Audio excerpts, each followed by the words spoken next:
السلام علیکم ورحمۃ اللہ وبرکاتہ۔ حضرات گرامی، میں سب سے پہلے شکریہ ادا کرنا چاہتا ہوں حلقہ ارباب ذوق لاہور کا، اور خصوصی طور پر محترم شاعر فرحت عباس شاہ اور فیصل زماں چشتی صاحب کا، کہ انہوں نے نہ صرف مجھے اس مشاعرے میں شریک ہونے کی دعوت دی، بلکہ اس ناتواں سے کمزور سے شانے پر ایک خوشگوار بوجھ بھی دھر دیا، صدارتی بوجھ۔ میں اس لائق تھا نہیں، لیکن تعمیلی حکم کے طور پر حاضر ہوں۔ حضرات، آج کا دور خواجہ درد و سودا کا دور تو نہیں ہے کہ جب مشاعرے کی ایک تہذیب مقرر ہوئی تھی۔ میر و غالب کا دور بھی نہیں ہے، بہادر شاہ ظفر کے درباری مشاعروں کا دور بھی نہیں ہے۔ جب شمع برداری ہوا کرتی تھی اور شمعیں شاعر کے سامنے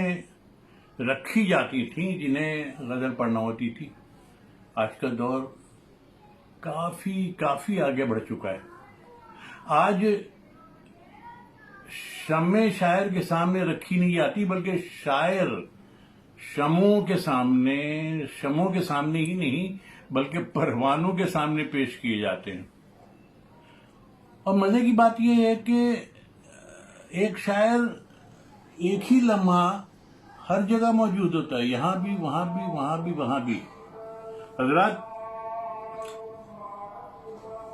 میں نے غالباً 30-35 برس پہلے ایک نظم لکھی تھی، ذہن اور زمانہ۔ میں چاہتا ہوں 2-4 مصرے اس نظم کی سن لیں آپ۔ درمیان سے مصرے سناتا ہوں کہ ابھی تو حرکت میں انگلیاں ہیں، یہ انگلیاں آنے والی نسلوں کا ذہن تعمیر کر رہی ہیں، کہ جب خیالوں کی دھند منظر ابھار دے گی، ضرورتوں کی کوئی ضرورت نہیں رہے گی،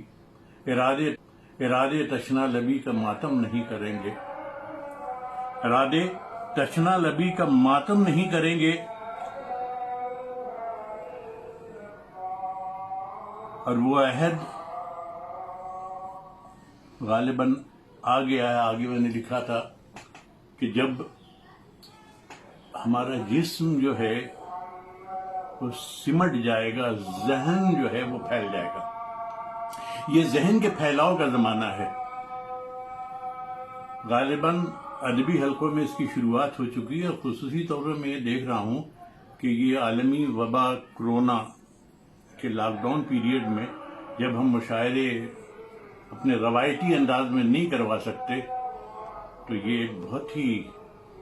نوبل آئیڈیا جس کو کہتے ہیں، جس کسی نے بھی اس کی شروعات کی وہ قابل مبارکباد ہیں۔ حضرات گرامی، ان چند الفاظ کے ساتھ میں پھر ایک بار حلقہ ارباب ذوق کے اراکین اور منتظمہ کو مبارکباد دیتا ہوں اور ان کا شکریہ ادا کرتا ہوں، اور غزل کے 4-5 شعر ملاحظہ فرمائیے گا کہ نظر میں دھوپ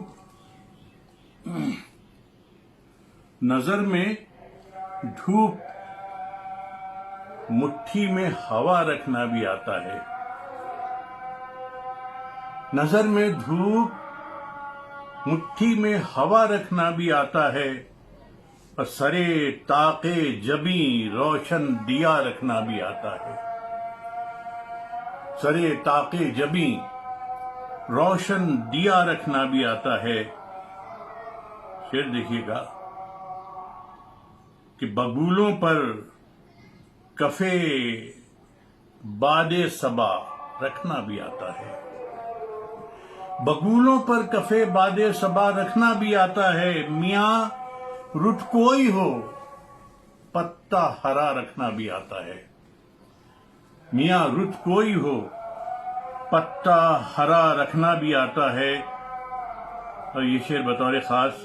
حضرات گرامی ایک بات عرض کر دوں کہ میں ہندوستان کا شاعر ہوں، ہمارے یہاں حالات کچھ اور ہیں، آپ کے یہاں کے حالات کچھ اور ہوں گے۔ ہمارے یہاں کے حالات کو پیش نظر کرتے ہوئے یہ شعر دیکھیے گا، بگولوں پر کفے باد صبا رکھنا بھی آتا ہے، میاں رت کوئی ہو پتا ہرا رکھنا بھی آتا ہے، میاں رت کوئی ہو پتا ہرا رکھنا بھی آتا ہے۔ اور یہ شعر بطور خاص حضرات گرامی ایک بات عرض کر دوں کہ میں ہندوستان کا شاعر ہوں، ہمارے یہاں حالات کچھ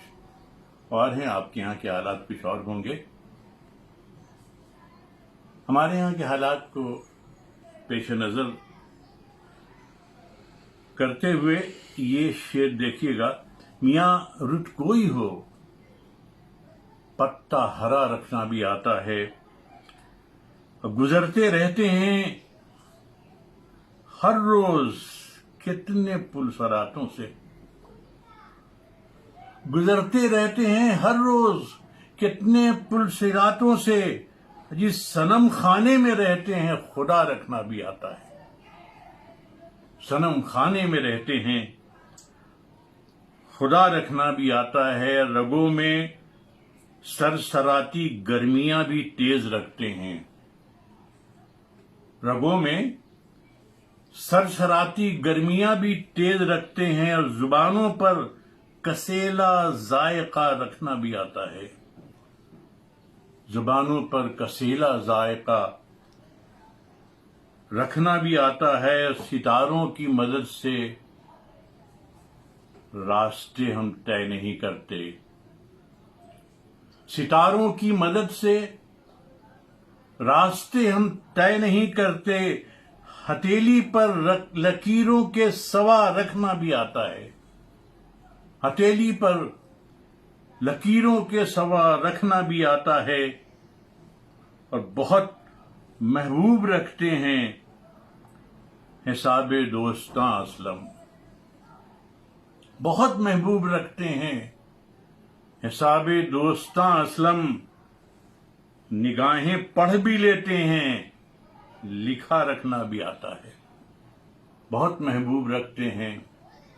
حساب دوستاں اسلم، نگاہیں پڑھ بھی لیتے ہیں لکھا رکھنا بھی آتا ہے، بگولوں پر کفے باد صبا رکھنا بھی آتا ہے، میاں رت کوئی ہو پتا ہرا رکھنا بھی آتا ہے۔ بہت بہت شکریہ۔